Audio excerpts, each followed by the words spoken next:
je suis Maude et tu écoutes l'épisode 59 du podcast S'élever en même temps que son enfant. Dans l'épisode d'aujourd'hui, je vais te parler des 3 types de parentalité pour t'aider à faire un choix éclairé.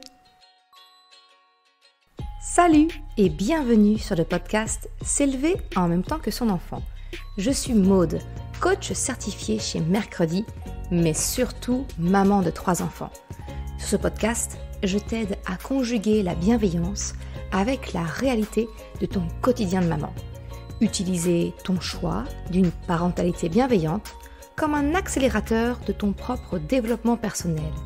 T'aider à changer de regard sur les situations que tu vis avec ton enfant pour t'en servir, pour grandir et apprendre sur toi. Hey, salut! Je suis contente de te retrouver aujourd'hui pour un nouvel épisode. Alors, pour l'épisode d'aujourd'hui, j'ai envie de te dire, il arrive un petit peu tardivement, mais ce serait en quelque sorte les bases de ce podcast. En fait, c'est un article que j'ai écrit il y a très longtemps et je me rends compte que j'ai jamais pris le temps d'en faire un épisode sur ce podcast. Donc je me dis que c'est peut-être le moment de rattraper ce retard. En fait, cet épisode, pour moi, c'est vraiment de te partager, de faire une analyse des différents types de parentalité qui peut exister pour te permettre, peut-être de savoir ce que tu veux vraiment et te faire un choix en fait en pleine conscience. Moi, ce qui m'intéresse, c'est pas de dire ça c'est bien, ça c'est mal. Non, ce qui m'intéresse, c'est de t'aider à te poser des questions pour que tu fasses un choix éclairé. C'est ça qui est le plus important pour moi. Donc, on y est. Aujourd'hui, j'aimerais te présenter ce qui est selon moi les 3 types de parentalité qu'il peut y avoir. Parce que peut-être toi-même, tu te poses des questions quant à la relation avec ton enfant. Est-ce que tu es trop sévère avec lui ? Ou est-ce que, au contraire, tu décides pour lui de tout le temps et que tu vas du coup lui donner un peu plus de liberté, de permission ? Mais alors, peut-être que, comme moi, il m'est arrivé par le passé, peut-être que tu t'interroges et tu demandes « Mais est-ce que finalement, je ne suis pas un parent laxiste ?» Ce que j'aimerais te dire aujourd'hui, c'est que il y a cette fameuse 3e voie que je pense que si tu écoutes ce podcast qui t'intéresse, tu tatillonnes un petit peu pour essayer de trouver ta voie. Cette 3e voie, c'est celle de la parentalité consciente. Alors, je parle souvent de parentalité bienveillante parce que c'est le nom, on va dire, assez usuel, assez connu.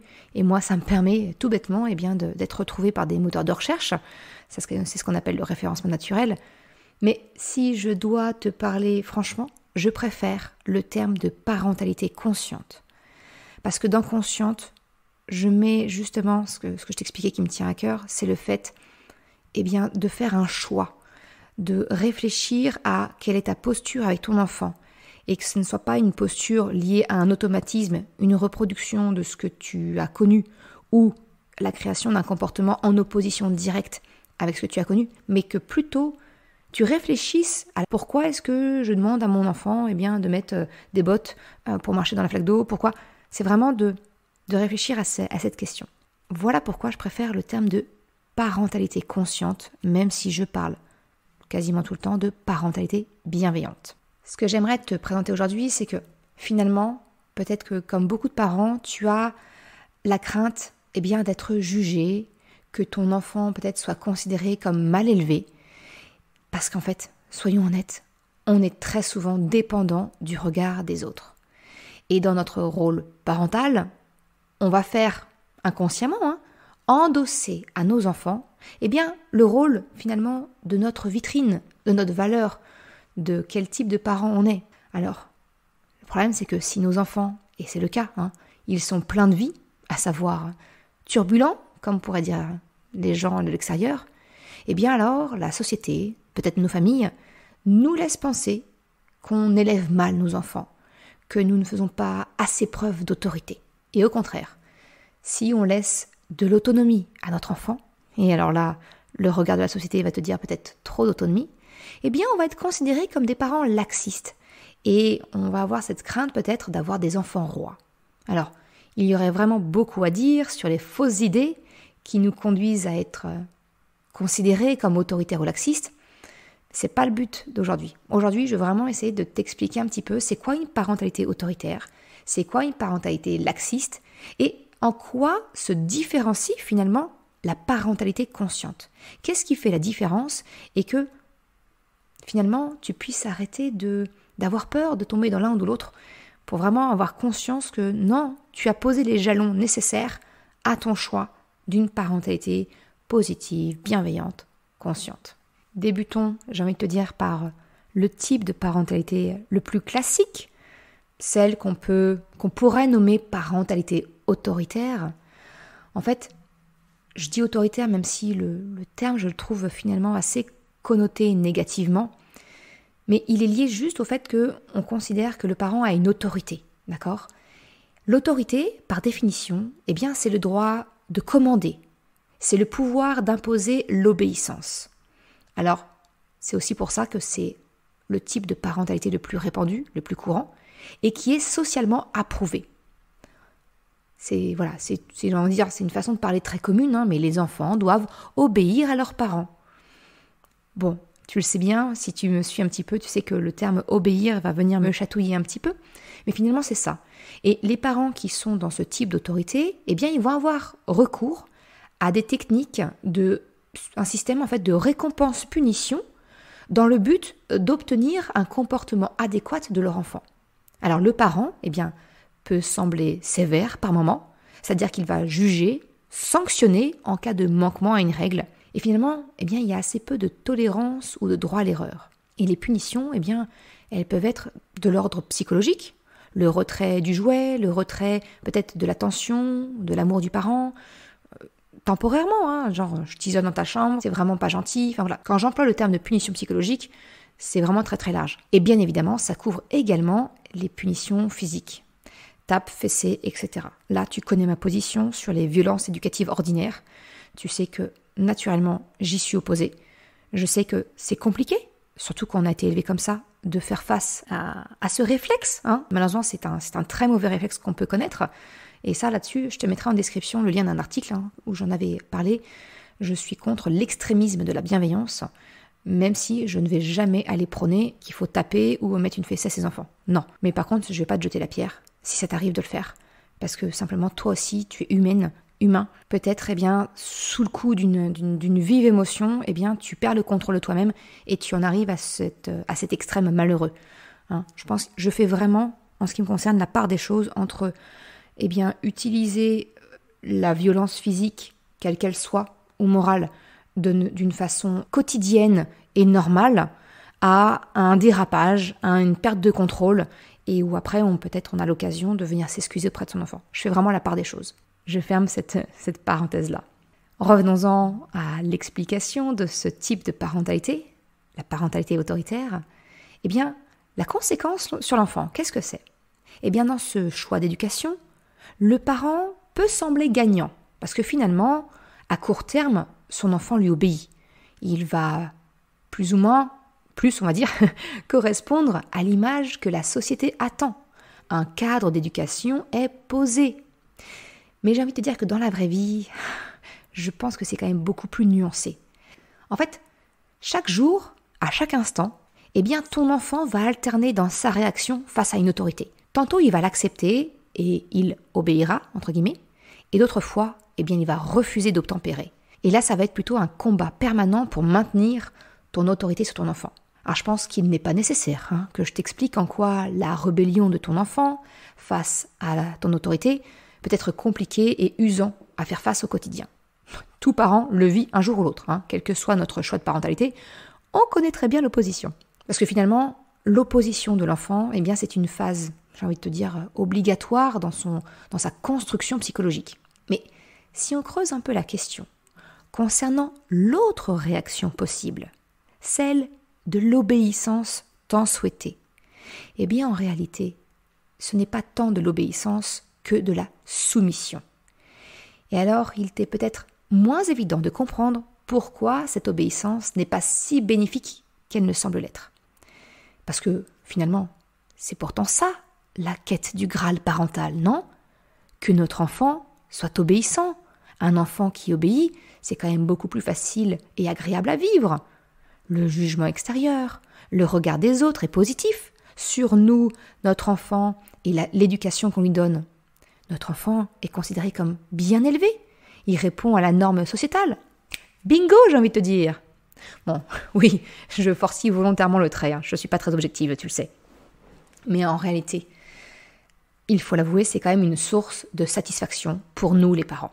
Sauf que cela se fait au détriment de ton enfant. Parce qu'en lui apprenant à obéir, eh bien finalement tu lui apprends en réalité à se soumettre. Se soumettre à ton autorité, à ta position de dominant dans la relation parent-enfant. Et ça va être une attitude qu'il peut intégrer et perpétuer même à l'âge adulte. Est-ce que c'est vraiment finalement ce qu'un parent souhaite pour son enfant ? Est-ce que tu souhaites que ton enfant soit un adulte soumis ? A contrario, et selon le caractère de chacun, l'enfant peut se construire en opposition totale à l'autorité. Et ce sera alors un tempérament de rebelle, même une fois adulte. Dans les deux cas, je pense sincèrement que les extrêmes ne sont pas à souhaiter.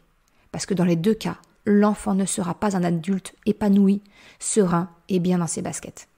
C'est en cela que je considère que ce modèle de la parentalité autoritaire, qui est basé sur la domination finalement, est plutôt nocif pour ton enfant. Aujourd'hui, à l'étape d'enfant, mais également pour l'adulte qu'il sera demain. Si je fais un petit zoom, j'ai envie de te dire que finalement, dans ce modèle de parentalité, eh bien, tu regarderas le moteur de la motivation de ton enfant, il va être centré sur l'extérieur. Parce que comme je disais, cette parentalité, elle va être basée sur un système de récompense-punition. En fait, notre enfant va avoir un comportement, adopter un comportement avec finalement la crainte de représailles si son comportement n'est pas le bon, ou bien il va chercher à se comporter correctement dans le but d'obtenir quelque chose en retour. Donc, avec ce type de système, finalement tu lui apprends que ses seules motivations doivent être la peur ou bien la recherche d'une récompense. Que la récompense soit physique ou bien tout simplement dans le regard de l'autre, dans le jugement de la société. Il va considérer sa valeur, elle va être déportée quelque part vers l'extérieur. Il va la transférer dans le regard d'un autre. Donc, en choisissant ce type de parentalité, je pense qu'on n'apprend pas aux enfants à rechercher le plaisir, leur satisfaction personnelle, qui sont pourtant des moteurs bien plus puissants et gratifiants, mais qu'au contraire, on va leur apprendre à rechercher leur motivation à l'extérieur d'eux-mêmes. Si tu me suis un petit peu, tu sais que c'est pas le modèle que je prône. D'autre part, ce modèle, il est basé donc sur la relation de dominant-dominé.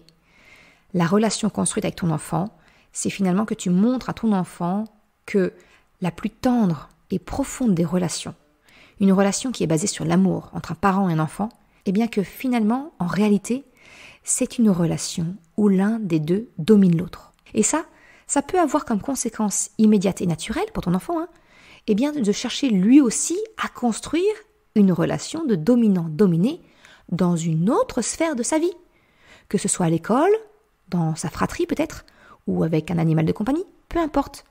Mais à un moment, chercher une relation où c'est lui qui va tenir le rôle de dominant. Et là, moi, je pense sincèrement que c'est une graine semée qui peut conduire, dans des cas extrêmes, à une forme de harcèlement scolaire. Ça, je t'en ai un petit peu parlé dans l'épisode concernant le harcèlement. C'est ce que j'appelle le syndrome Nelly Olson.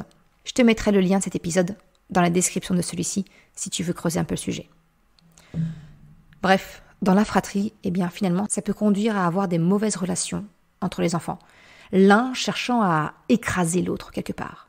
Et sur le long terme, quand ton enfant sera adulte, eh bien cela peut induire l'idée que l'on peut être aimé et dominé en même temps. Et donc, potentiellement, conduire à des situations de vie, de couple, où l'on accepte d'être rabaissé, humilié, voire frappé dans les cas extrêmes. Et ça, je ne pense pas m'avancer en affirmant qu'aucun parent ne souhaite cela pour son enfant. Alors oui, tu vas dire un mot de « tu forcis vraiment le trait », je peux te paraître extrémiste, mais encore une fois, je suis là juste pour que tu te poses des questions et je voudrais te conduire à réaliser que l'enfance, c'est pour moi le terreau de l'adulte que ton enfant deviendra. Il y a plein de graines différentes qui peuvent y être semées et selon sa personnalité, sa façon de réagir et d'assimiler certaines situations, certains comportements, eh bien son cerveau va créer des automatismes qui ne seront pas toujours bénéfiques pour lui. Juste parce qu'il aura assimilé, par exemple, eh bien que l'on peut être frappé par une personne qui vous aime. Alors, sur une note un peu plus joviale, si on dresse le bilan des avantages et inconvénients de la parentalité autoritaire, eh bien en avantage, clairement on peut dire que l'enfant grandit avec un cadre éducatif qui est nécessaire à son plein épanouissement. À court terme, moyen terme même, pour le parent, c'est quand même plus simple parce que l'enfant va se plier à des règles et va paraître plus apte à vivre en société, on va dire. Mais en inconvénient, tu l'auras compris, l'enfant va grandir avec, pour modèle de relation humaine, une image de dominant-dominé. L'enfant va également se construire avec pour moteur la recherche de l'approbation extérieure ou la peur de représailles. Et puis, également, les erreurs ou les bêtises ne vont pas être considérées comme des sources d'expérience pour apprendre à faire correctement, mais elles seront plutôt réprimandées et punies. Et sur le long terme, ça peut induire à une perte de confiance en soi. Et j'ai envie de te dire que la confiance en soi, c'est plutôt le mal du siècle, selon moi. Voilà pour le petit débrief de la première type de parentalité. Selon comment tu as été élevé, selon certaines choses que tu veux reproduire au nom de ton éducation, eh bien il y a des parents qui vont se construire en opposition totale à ce modèle. Donc c'est une forme de rébellion, j'ai envie de te dire, et qui vont au contraire décider de laisser toute la liberté à leur enfant. C'est ce qu'on appelle la parentalité laxiste. Pour moi, ça c'est l'autre extrémité de la parentalité. Alors ok, c'est un thème qui va faire peur, il est plutôt pointé du doigt aujourd'hui, il est connoté très négativement, parce que au contraire, un enfant doit ne pas bouger, être sage, pas faire trop de bruit, être obéissant. Et là, ça va pas être le cas avec un enfant qui est élevé dans le laxisme. Et c'est souvent ce qu'on va remonter, que cet enfant n'a pas de cadre, que les parents sont démissionnaires, qu'ils sont trop laxistes, c'est un enfant roi, etc. Mais le problème avec la parentalité laxiste, finalement, c'est que cette totale liberté va aller de pair, finalement, avec l'absence d'un cadre éducatif. Trop de liberté, j'ai envie de te dire, tue la liberté.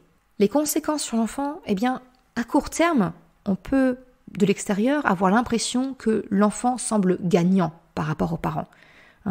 Il est qualifié d'enfant roi, c'est bien pour cette raison-là, parce qu'il est libre de décider et les parents vont un peu être soumis à ses désirs et ses volontés. Mais j'ai envie de te dire qu'en réalité, l'enfant n'est pas du tout gagnant, parce qu'il ne grandit pas avec des limites claires, il n'est pas guidé. En fait, c'est un leurre de croire que l'enfant puisse être gagnant dans ce type de parentalité. Alors, souhaiter accompagner son enfant sans faire preuve de domination, c'est louable, mais ça ne veut pas dire devoir tout lui passer, céder à ses moindres besoins et ses envies. Tu le sais, je prône la recherche du compromis en permanence. Et donc ça, c'est en opposition avec une parentalité laxiste. Lorsque l'enfant grandit sans repère, sans ligne directrice, pour l'aider dans le monde qui l'entoure, il est livré à lui-même. Et ça, finalement, ça peut avoir un côté assez impressionnant et effrayant. Et ça peut conduire l'enfant à adopter une posture d'apeurement lorsqu'il sort de sa bulle parentale. Ou à l'inverse, ça pourra peut-être donner à un enfant qui n'a absolument aucun repère, qui n'aura pas les clés pour s'adapter, savoir se positionner dans la société qui l'entoure. Mais encore une fois, faisons un petit bilan des avantages et inconvénients de ce type de parentalité. L'avantage principal, on est d'accord, l'enfant grandit avec une forme d'autonomie qui lui permet vraiment d'être lui-même, d'exprimer complètement sa personnalité. Mais les inconvénients, je viens de te le dire, c'est que finalement, l'enfant n'est pas accompagné dans le monde dans lequel il vit. Il est livré à lui-même. Et il doit apprendre à déchiffrer les codes sociétaux par lui-même, s'il le peut. Et en conséquence, l'enfant peut avoir des difficultés à s'adapter à la société. Soit il pourrait être craintif du monde qui l'entoure, soit il va être en décalage total. Mais la bonne nouvelle, c'est qu'il n'y a pas que ces deux options qui s'offrent à nous en tant que parents pour accompagner nos enfants dans la vie.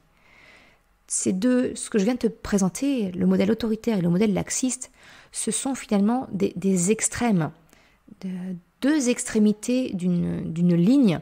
Et moi, ce que je te propose, c'est une troisième voie, celle de la parentalité consciente, qui est finalement un compromis, encore et toujours, qui va être un compromis finalement entre la parentalité autoritaire et la parentalité laxiste. Ça va permettre de conjuguer les bénéfices de l'un avec les bénéfices de l'autre pour s'approcher de ce qui me semble, en tout cas, le plus profitable pour nos enfants, la relation qu'on a avec eux et la construction de cette relation. La parentalité consciente. Alors, avant de rentrer dans le vif du sujet, soyons clairs. Tu le sais, je le répète souvent, mais pour moi, la parentalité consciente, ça ne veut pas dire être un parent parfait. C'est un mythe, c'est une chimère dans laquelle tu pourrais courir, t'essouffler et te perdre.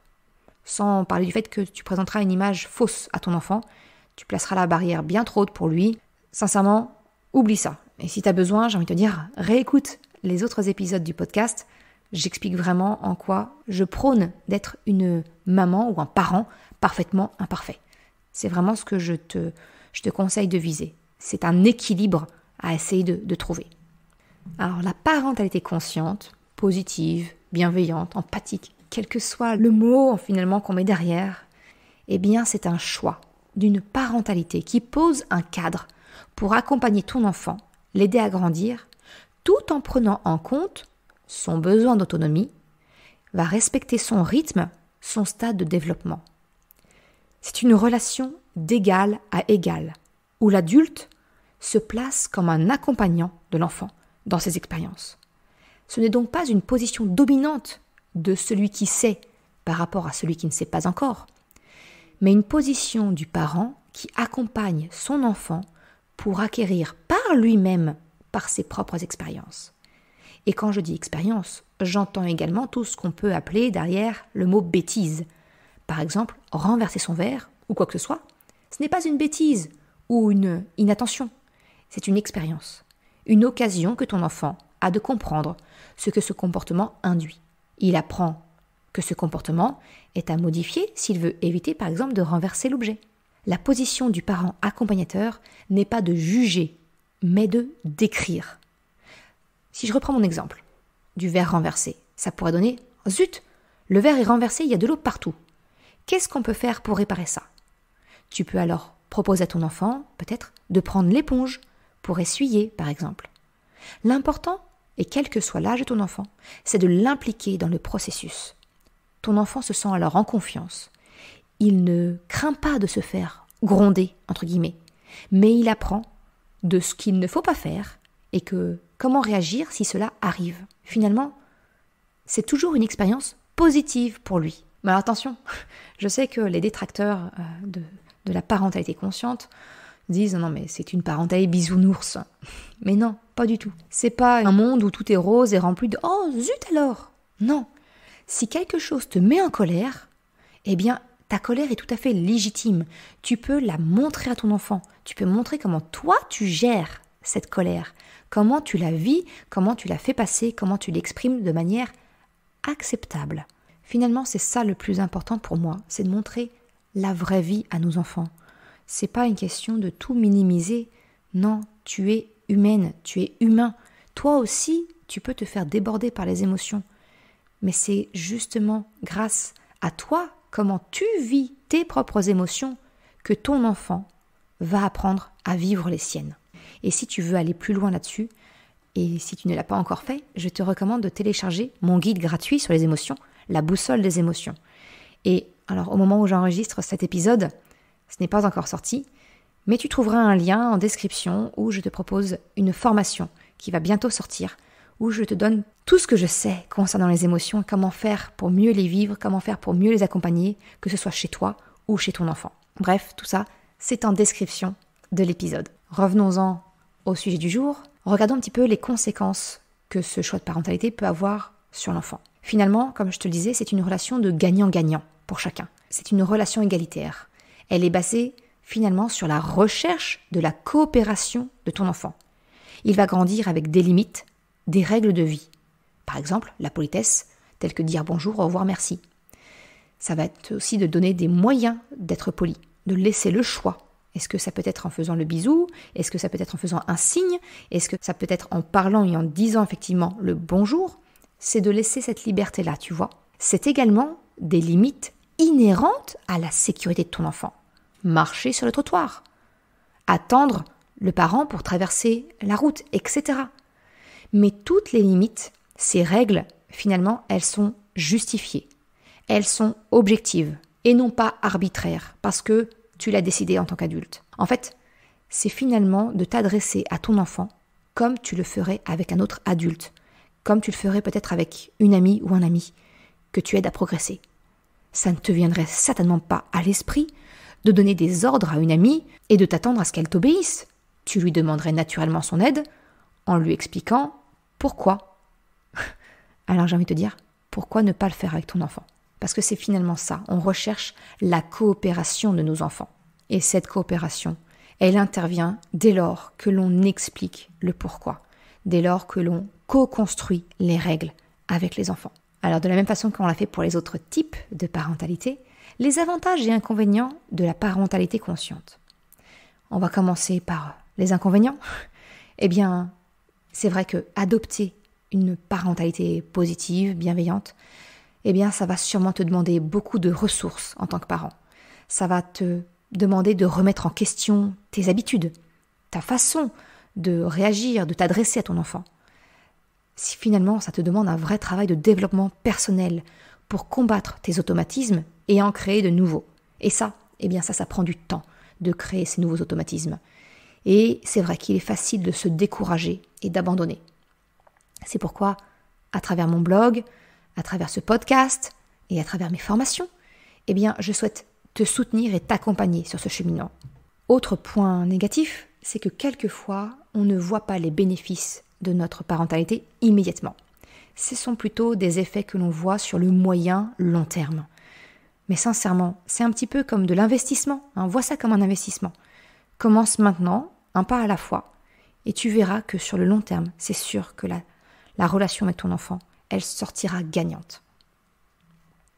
Maintenant, regardons un petit peu les bénéfices de ce choix éducatif. Mais j'ai envie de te dire, le plus naturel, c'est que tu crées une relation de confiance solide et forte avec ton enfant, qui va justement donc être basée sur la coopération. Ton enfant ne va pas se sentir contraint, jugé, mais au contraire, il va se sentir soutenu, entendu, quelles que soient les circonstances. Il ne va pas craindre ta réaction. En fait, tu vas devenir son pilier sur lequel il peut s'appuyer en cas de tempête pour tenir et continuer sa route. Il va grandir aussi avec un modèle de relation, j'ai envie de te dire, qui est plutôt saine. C'est une relation d'égal à égal. Un autre point positif, c'est que tout devient une source d'expérience. Tu places les erreurs et les ratés, j'ai envie de te dire, comme le centre de son mode de fonctionnement, quelque chose de positif, quelque chose où il peut se servir de ça pour rebondir et grandir. Et ça, c'est un énorme point positif pour qu'il puisse se construire une confiance en lui solide. Autre point positif pour moi, et en tout cas à mes yeux qui est très important, c'est que les enfants élevés dans ce type de parentalité, eh bien leur moteur de motivation, il est interne. C'est-à-dire que leur satisfaction, ça viendra d'eux. Ils ne vont pas attendre un jugement positif ou négatif de l'extérieur. Et à partir de là, j'ai envie de te dire, c'est tout bénef. Ton enfant va se construire en étant équilibré, serein. Le bonheur, il sera en lui-même. Sa confiance en lui, elle va être ancrée en profondeur. J'ai envie de te dire, c'est rien que ça, c'est un cadeau extraordinaire. Voilà ce que je voulais te partager dans l'épisode d'aujourd'hui. C'est finalement une description de ces 3 types de parentalité pour que tu puisses faire ton choix en pleine conscience. Et s'il y a une chose à retenir, c'est que finalement, la différence qu'il y a entre la parentalité laxiste et la parentalité bienveillante, c'est le cadre. Il y a un cadre. Sauf que ce cadre éducatif, ces règles, tu le co-construis avec ton enfant. Bien entendu, il n'est pas question de placer le pouvoir dans les mains de l'enfant, c'est pas du tout ça. Mais c'est d'accepter les remises en question des règles, de créer une forme de justesse, de justice avec ton enfant. Et à partir de là, c'est ça qui vraiment va créer une relation forte entre vous. Ça, c'est vraiment un point crucial, un changement dans notre posture en tant que parent. J'ai envie de te dire, c'est même un module complet que je mets dans la formation S'élever en même temps que son enfant. C'est revoir ses règles. Regarde bien le nombre de règles, le nombre d'interdits, le nombre d'obligations que l'on donne à nos enfants. C'est en permanence, finalement. alors que d'en faire peut-être moins de règles, ou alors que ces règles soient négociées quelque part, en recherchant un compromis entre le besoin de ton enfant et le tien, eh bien ça permet d'obtenir la pleine adhésion de ton enfant, sans parler du fait que ça vient nourrir la relation de confiance qu'il y a entre vous. Voilà ce que je voulais te partager dans l'épisode d'aujourd'hui. Merci d'avoir écouté cet épisode jusqu'à la fin. Tu retrouveras les liens mentionnés en description de l'épisode ou bien dans sa retranscription sur le site merrecredi.com. Si tu as aimé cet épisode, s'il t'a été utile, je t'invite à le partager, à en parler autour de toi. Ou, si le cœur t'en dit, de me laisser un commentaire et une note de 5 étoiles sur Apple Podcast ou Spotify.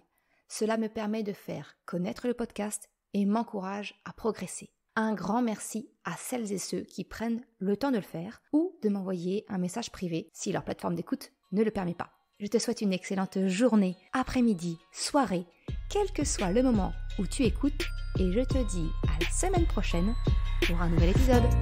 Ciao!